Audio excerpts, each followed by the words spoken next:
Hello everyone, welcome to SOE JEE. আমাদের 2026-এর WBJEE শেষ হয়ে গিয়েছে, রেজাল্টও হয়ে গিয়েছে, কাউন্সেলিং চলছে। এর মধ্যেই কিছু স্টুডেন্ট আছে যারা আবার ড্রপ নেবে ভেবে নিয়েছো, আর যারা আছো 12-এ, ইভেন যারা 11-এও আছো, তাদের কাছে কিন্তু এটাই সুযোগ, এটাই সময়, এক্ষুনি তোমরা প্রিপারেশন শুরু করেন। হ্যালো, যারা ড্রপ দিচ্ছ তারাও আর টাইম ওয়েস্ট করো না, এবং যারা 12-এ আছো, যারা 11-এও আছো, তারাও টাইম ওয়েস্ট করো না। টাইম ওয়েস্ট না করে সঙ্গে সঙ্গে বোর্ডের সাথে সাথে নিজের প্রিপারেশনকে কতটা এগিয়ে তুলবে, কীভাবে প্রিপারেশন নেবে, বিশেষ করে ম্যাথামেটিক্স কতটা গুরুত্বপূর্ণ, সেটা আজকের আমরা আলোচনা করব। ঠিক আছে? আর যারা ড্রপ দিচ্ছ, যারা রিপিট দিচ্ছ, তাদেরকে আগে থাকতেই অল দ্য বেস্ট বলছি। আর নিজেকে ধরে রাখবে, সেই সময়টা গুরুত্বটা বুঝে সেইভাবে প্রিপারেশন করবে, মনকে কেন্দ্রীভূত করে এগিয়ে চলো। দেখবে ডব্লিউবিজেই 2027 তোমার হাতের মুঠোয় আসবেই। চলো আগে আমরা দেখে নিই ম্যাথামেটিক্স কী হয়। আমাদের ডব্লিউবিজেই এক্সামে কি হয়, 200 মার্কসের হয়, তার মধ্যে 100 মার্কস থাকে ম্যাথামেটিক্সের ওপর, মানে 50% ওয়েটেজে ডব্লিউবিজেই ম্যাথামেটিক্সের ওপর। তাহলে ম্যাথ যদি আমাদের স্ট্রং হয়, র্যাঙ্ক আমাদের স্ট্রং হবেই। ঠিক আছে? ফিজিক্স কেমিস্ট্রি 50-50-100, ম্যাথ একাই 100, ম্যাথ একাই 2 ঘন্টার একটা পেপার হয়। ওকে, এবারে ম্যাথের পেপারে কোশ্চেন কীরকম থাকে, যারা রিপিট করছো তারা বাদ দিয়ে, যারা রিপিট করছো না, যারা নতুন স্টুডেন্ট, তারা একবার ডব্লিউবিজেই স্কোরিং স্ট্রাকচারটা দেখে নাও। ডব্লিউবিজেইতে 3টে ক্যাটাগরির কোশ্চেন আসে ম্যাথামেটিক্সে। ক্যাটাগরি 1-এ 50টা এমসিকিউ আসে, যাদের 1 মার্ক করেই থাকে, এবং এদের নেগেটিভ মার্কিং আছে 1/4, 0.25 নেগেটিভ মার্কিং আছে। ক্যাটাগরি 2, এটা খুব ক্রুশাল, ক্যাটাগরি 2-তে 15টা কোশ্চেন্স থাকে, যেখানে 2 মার্কস থাকে, মার্কসও বেশি, পেনাল্টিও বেশি, -1/2 করে এখানে কেটে যাবে। আর ক্যাটাগরি 3 আছে, যেখানে 10টা কোশ্চেন তো আছে, 2 মার্কস আছে, কিন্তু কোনো নেগেটিভ মার্কিং নেই। কিন্তু নেগেটিভ মার্কিং যেমন নেই, তেমন এখানে আমাদের কি হয়, এখানে একটা আলাদা ব্যাপার থাকে, মাল্টিপল অ্যান্সার থাকে। এখানে তোমার category 1-এ only 1 option correct,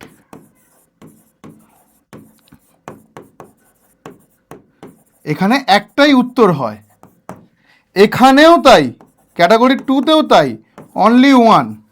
but maybe এখানে মোর দেন 1, একটাও হতে পারে, আবার একের বেশিও হতে পারে। তাহলে ক্যাটাগরি 3-তে যেমন নেগেটিভ মার্কিং নেই, কিন্তু এখানে মাল্টিপল অপশান কারেক্ট হতে পারে। এইটা মনে রাখতে হবে। 50টা তোমাদের এমসিকিউ আসবে সিঙ্গেল মার্কসের, 15টা তোমাদের 2 মার্কসের এমসিকিউ আসবে, আর 10টা কোশ্চেন আসবে মাল্টিপল সিলেক্ট, যেখানে মোর অপশান থাকবে, মাল্টিপল অপশান কারেক্ট হবে। মানে একটা প্রশ্নে 2 কি 3টে উত্তর কারেক্ট হতে পারে, 4টে উত্তরও কারেক্ট হতে পারে, ইভেন একটা উত্তরও কারেক্ট হতে পারে। তাহলে এইটা হলো তোমাদের ম্যাথামেটিক্সের স্কোরিং স্ট্রাকচার, ম্যাথামেটিক্সের পরীক্ষার স্ট্রাকচার। এবারে হলো যে ম্যাথের প্রিপারেশান কীভাবে নেব, তার জন্য আমাদের জানতে হবে কোন টপিক থেকে কতটা বেশি ইম্পর্টেন্ট কোশ্চেন আসে, কোন টপিক থেকে কতগুলো কোশ্চেন আসে। বিশেষ করে যদি আমরা 2026-এর দেখি কোশ্চেন পেপার, এখানে অ্যালজেব্রার প্রবাবিলিটি মিলিয়ে সব থেকে বেশিখানা কোশ্চেন আসছে, 25খানা। বাট ক্যালকুলাস, এখানে অ্যালজেব্রার প্রবাবিলিটি মিলিয়ে বললাম, শুধু ক্যালকুলাস এসছে 24খানা কোশ্চেন্স। আরও ডিটেলসে আমরা দেখবো কোত্থেকে কত কোশ্চেন এসছে। কোঅর্ডিনেট জিওমেট্রি থেকে আসছে 11টা কোশ্চেন, ভেক্টর 3D জিওমেট্রি থেকে 10টা কোশ্চেন্স, এছাড়া ট্রিগোনোমেট্রি আর কমপ্লেক্স। এইবারে বলবে স্যার কমপ্লেক্স নাম্বারকে আপনি আলাদা কেন করেছেন, এটা তো অ্যালজেব্রার মধ্যে। কমপ্লেক্স নাম্বার একটা পার্টিকুলার টপিক আলাদা করে ফুটে উঠেছে একটা কোশ্চেনে, সেইটা নিয়ে কথা বলবো। তো অ্যালজেব্রা আর ক্যালকুলাস করলেই তোমরা 65% অফ দ্য টোটাল পেপার তোমরা পেয়ে যাচ্ছ। তাহলে অ্যালজেব্রা আর ক্যালকুলাস করলেই হবে, কিন্তু এই পোর্শনটা তোমরা মার্ক করে রাখো, এই পোর্শনটা কিন্তু খুবই স্কোরিং হয়। আর যারা এখন 12-এ আছো, তারা এটা 4th সেমিস্টারে পাবে, তাই তাদের কাছে এটা খুব ভালো একটা অপরচুনিটি। যখন তোমরা 4th সেমিস্টার প্রিপারেশান নিচ্ছ, তখন তোমরা ডব্লিউবিজেই প্রিপারেশানটা নিয়ে নিতে পারবে।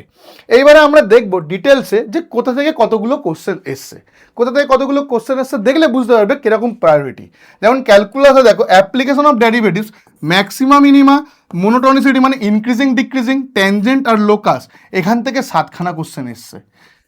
লিমিটস, কন্টিনিউটি, ডিফারেন্সিয়েবিলিটি, এখান থেকে 5টা কোশ্চেন এসছে। ইনডেফিনিট ইন্টিগ্রেশন থেকে 3টে কোশ্চেন এসছে। ডেফিনিট ইন্টিগ্রেশন প্রচণ্ড ইম্পর্টেন্ট, 4th সেমিস্টারে তোমরা পড়বে। এছাড়া এরিয়া আন্ডার দ্য কার্ভ, দুটো মিলিয়ে 6টা কোশ্চেন এসছে। আর ডিফারেন্সিয়াল ইকুয়েশন থেকে 3টে কোশ্চেন এসছে। ওকে, এইগুলো তোমরা পেয়ে যাচ্ছ। তাহলে এইটা তোমাদের সেমিস্টার 3-তে আছে, আর এইগুলো তোমাদের সেমিস্টার 4-এ আছে ক্যালকুলাসের। আর এখানে কিছু সেমিস্টার 1-এও আছে 11-এর লিমিটে। তাহলে সেমিস্টার 3-তে এখন যারা আছো ভালো করে করবে, সেমিস্টার 3-তে এখন যারা আছো তারা এই 12টা মার্কস যেন ইমিডিয়েটলি প্রিপারেশন নিয়ে নাও।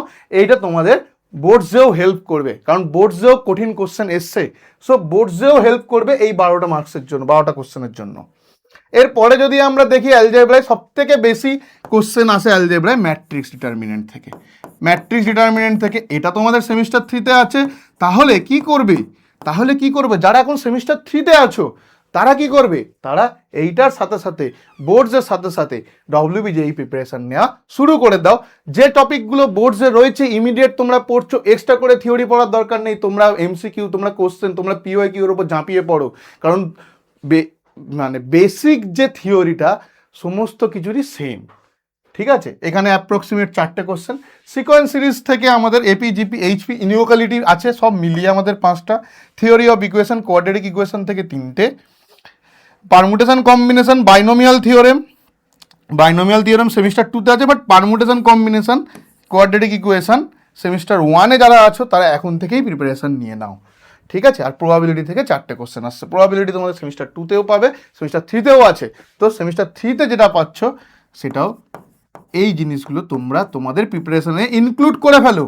যতক্ষণ না ইনক্লুড করে আলাদা করে পড়ার দরকার নেই। যখনই তুমি থিওরিটা বোর্ডসের জন্য পড়ে নিলে, বোর্ডসের কোশ্চেন করে নিলে, নেক্সট মোমেন্টেই তুমি ডব্লিউবিজেইর জন্য প্রিপারেশন নেবে, নেক্সট মোমেন্টেই ডব্লিউবিজেইর পিওয়াইকিউ করবে।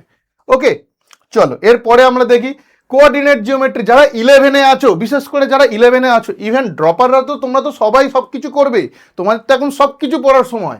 তোমরা প্রচণ্ড ফোকাস দিয়ে পুরো সিলেবাসটা কভার করবে ডিসেম্বরের মধ্যে। যদি অক্টোবরের মধ্যে করে ফেলো খুবই ভালো, বাট ডিসেম্বর অবধি ম্যাক্সিমাম টাইম তোমরা নেবে। বাট যারা 11-এ আছো তারা কোঅর্ডিনেট জিওমেট্রিকে কখনোই নেগলেক্ট করবে না। কোঅর্ডিনেট জিওমেট্রিকে নেগলেক্ট করলেই ফেঁসেছো। কোঅর্ডিনেট জিওমেট্রিকে নেগলেক্ট করেছো তো কি মরেছো। তো ক্লাস 11 যারা আছো, তোমাদের কাছে এখনো সময়। ক্লাস 11 তোমাদের কাছে এখনো সময়। এটা তোমাদের সেমিস্টার 2-তে রয়েছে, তো তোমাদের কাছে এখনো সময়। এখানে হয়তো 4টে কোশ্চেন তুমি দেখছো, straight line, circle, conic section থেকে টোটাল 11টা কোশ্চেন। ছোটোখাটো ব্যাপার নয়। পয়েন্ট মার্কসের জন্য, হাফ মার্কস, 1 মার্কসের জন্য তোমার র্যাঙ্ক অনেকটা পিছিয়ে যেতে পারে। তো কোনো কিছুকে নেগলেক্ট করবে না। আর যারা 12-এ আছো তারা ভেক্টর আর 3D জিওমেট্রিকে, তোমাদের এটা সেমিস্টার 4-এ আসবে, তোমরা এখন থেকেই মাইন্ড ফিক্সড করে নাও যে সেমিস্টার 4 যখন আসবে ভেক্টর 3D জিওমেট্রি এমনভাবে পড়বো বোর্ডসে, এমনভাবে প্রিপারেশন করবো যাতে বোর্ডসের সাথে সাথে একেবারে জেই, ইভেন জেই মেনেতেও, এটা জেই মেন এই টপিকটাও প্রচণ্ড ইম্পর্টেন্ট।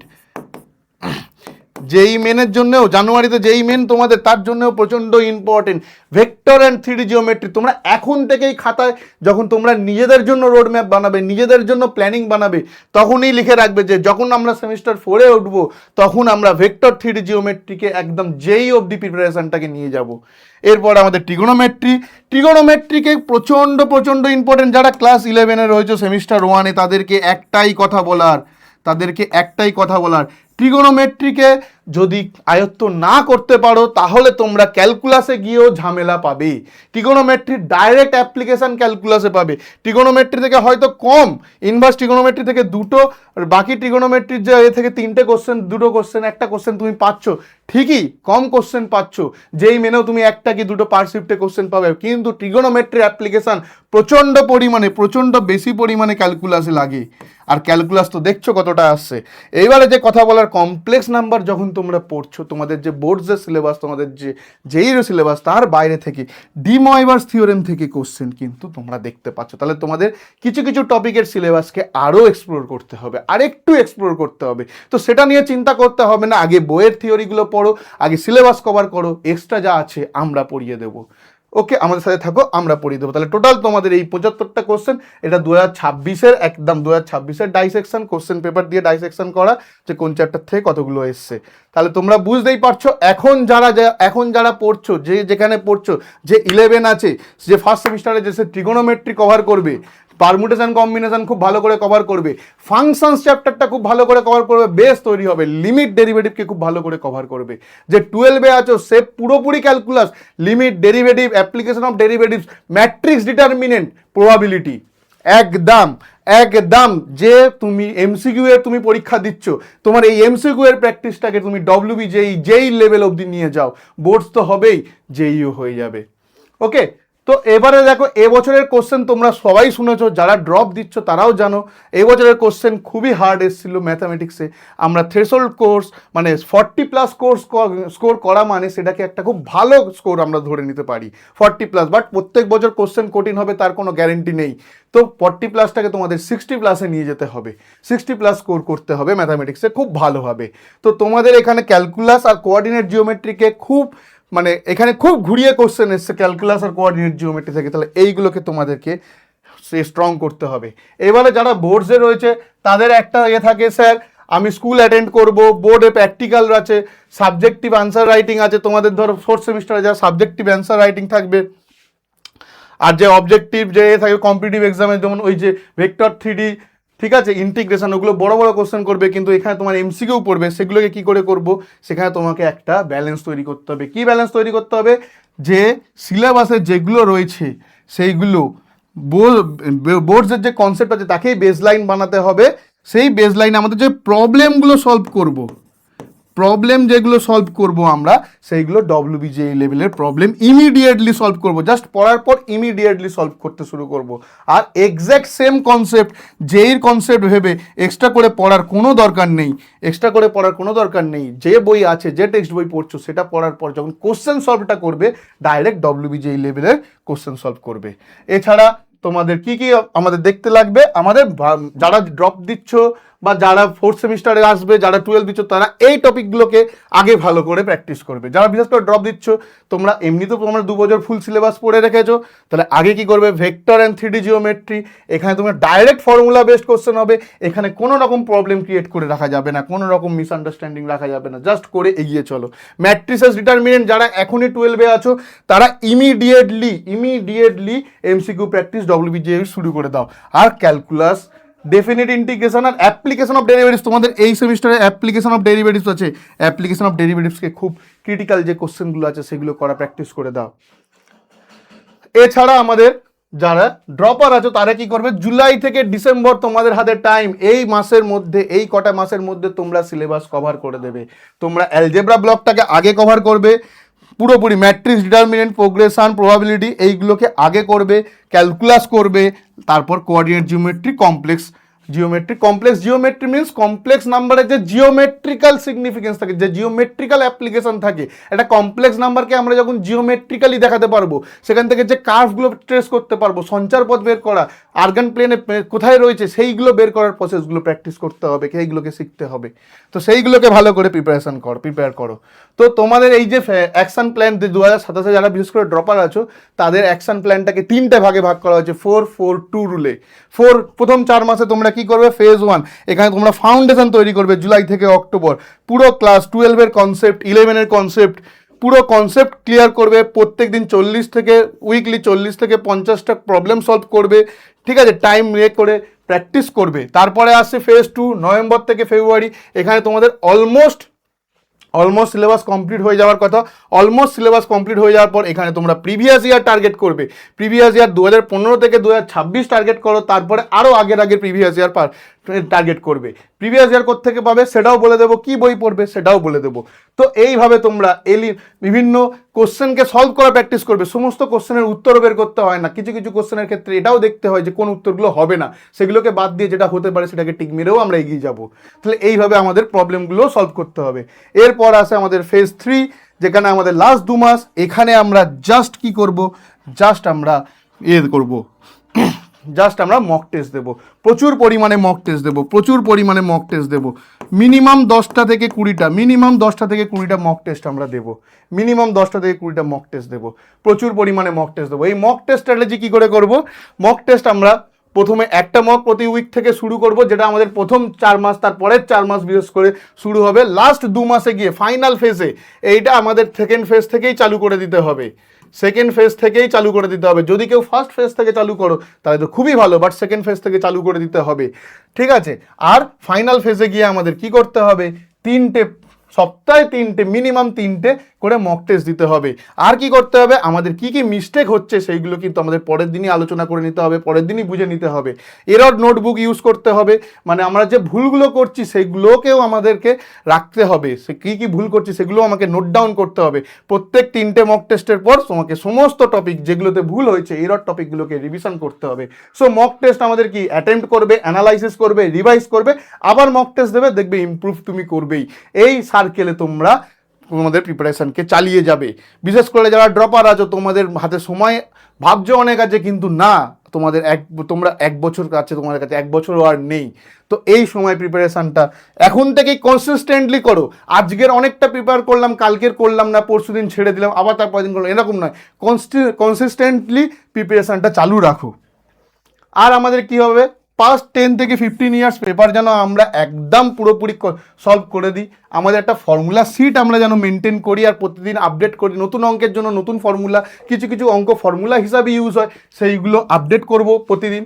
ঠিক আছে, এছাড়া আমাদের টাইম ম্যানেজমেন্টকে যেন খুব ভালো করে করা হয়, টাইম ম্যানেজমেন্ট করি। আর আমরা মক টেস্টকে নানান রকমভাবে দিই, বিভিন্ন টপিক, যে টপিকটা আজকের পড়ছি সেটারই শুধু মক টেস্ট দেবো না, যেটা আগেও পড়ে এসেছি তারও মক টেস্ট, এরকম মিশিয়ে মিশিয়ে মক টেস্ট দিই। ঠিক আছে, ব্যাস। আর আমরা কি করব, টেক্সট বুক যেন পড়া বন্ধ না করে দিই। টেক্সট বুক আমাদের পড়তে হবে রেগুলারলি, রিভিশন রেগুলারলি করতে হবে, একটা প্রবলেমের উপর বেশি টাইম দেওয়ার দরকার নেই, আর মক টেস্ট অ্যানালাইসিসকে যেন আমরা স্কিপ না করি। কি ভুল করলাম সেটা কিন্তু আমাদের জানা খুবই দরকার। ঠিক আছে, সেইটা আমাদের জানা দরকার। এছাড়া তোমরা যে কোনো এনসিআরটি বলো, যে কোনো টেক্সট বুক বলো পড়তে পারো, যে কোনো ডব্লিউবিজি গাইড নিতে পারো। প্রিভিয়াস ইয়ার তোমরা এসওইজেই চ্যানেলে আমরা অনেক সলিউশন করে রেখে দিয়েছি, অনেক ক্লাস নেওয়া আছে, সেগুলোও দেখতে পারো। এছাড়া তোমরা ওই গুগলে গিয়ে লিখতে পারো WBG old question paper, official question paper তোমরা এইভাবে দেখতে পাচ্ছ, পেয়ে যাবে, এখান থেকে তুমি ডাউনলোড করে প্র্যাকটিস করতে পারবে। এটাই মনে রাখবে, কনসিস্টেন্সি বিটস ইন্টেন্সিটি। আজকের খুব বেশি প্রিপারেশন নিলাম আর কালকে নিলাম না, এটা যেন না করো না। প্রত্যেক দিন অল্প অল্প করে করলেও করো, কনসিস্টেন্ট থাকো, সেটাই তোমাকে রেজাল্ট এনে দেবে। আর নিজের রোড ম্যাপ বানিয়ে, নিজের বানিয়ে তোমরা প্রিপারেশনটাকে ইমিডিয়েটলি স্টার্ট করে দিও। যারা 11-এ আছো তারাও যেন 12-এ পরে করব, তাহলে কিন্তু তোমরাও ফাঁসবে। আর যারা ড্রপ নিচ্ছ, তোমাদের এটা ডু অর ডাই। যেইতে 1 বছর যেইতে 1 বছরের বেশি ড্রপ দেওয়ার কোনো মানে হয় না। এই বছরেই করো যা করার, এই সময়ই করে নাও যা করার। ডু অর ডাই সিচুয়েশনে চলে এসো, করবে, বেরিয়ে যাবে, ব্যাস। আর কিছু করার জানার দরকার নেই। তো এবছরের কোশ্চেন খুব টাফ এসছে। এবছরে আমাদের 120 কোর্সও খুব বেশি একটা ভালো স্কোর। তবু যদি কোশ্চেন বাই চান্স ইজি আসে, তার জন্য আমাদের টার্গেট কিন্তু সবসময় হাই রাখতে হবে। 150+ স্কোর তোমাদের জেইউর জন্য বেস্ট। এটাও তোমাদের টপের দিকে নিয়ে চলে যাবে, এটাকেই লক্ষ্য করো। যদি কঠিন কোশ্চেন হয় তাহলে এটা কমবে অবভিয়াসলি, বাট সহজ কোশ্চেন হলে 2022-এ সহজ ছিল, 2025-এ সহজ ছিল, সেক্ষেত্রে তোমাদের স্কোরে সেই রকমভাবে করতে হবে। ম্যাথে 55 থেকে 70 তোমাদের সেফ জোন, ম্যাথে 70 টার্গেট করো, ওভারঅল 150 টার্গেট করো। এক্ষুনি প্রিপারেশান করে নাও, প্রিপারেশান স্টার্ট করে দাও। তোমরা যে চ্যাপ্টারগুলো যেরমভাবে পারবে সেইভাবে প্রিপারেশান নেওয়া শুরু করো। যে থার্ড সেমিস্টারে আছো, সেই থার্ড সেমিস্টারের কোশ্চেন আনসার শুরু করে দাও। যে ফার্স্ট সেমিস্টারে আছো, ফার্স্ট সেমিস্টারের কোশ্চেন আনসার শুরু করে দাও। আর যারা ড্রপার হচ্ছে তারা তো কোশ্চেন দিয়েই পড়াশোনা শুরু করবে, তোমার তো থিওরি পড়া অলরেডি। যেগুলো তোমাদের ব্যাকলগ আছে সেগুলো ক্লিয়ার করে প্রিপারেশান শুরু করে দাও। চলো, এরপর তোমাদের সাথে ক্লাসে দেখা হবে। All the best, tata.